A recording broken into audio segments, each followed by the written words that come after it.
इस्रायलचो कॉन्सूल general बाब याकोब फिंकलस्टायन म्हणटा म्हाका आज मेळिल्लो.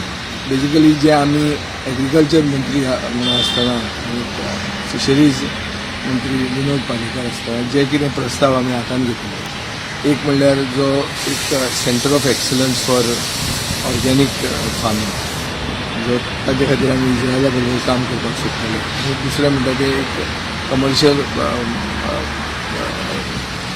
प्रोडक्शन ऑफ फिश, ज्यातून गोंयकारांक सबसिडायज नुस्तें दिवंक शकता.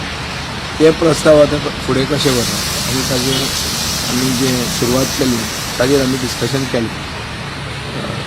पॅन्डेमिका खातीर आनी ह्या सरकारान आनी तांचे कारणा खातीर हे प्रस्ताव फुडें व्हरूंक ना.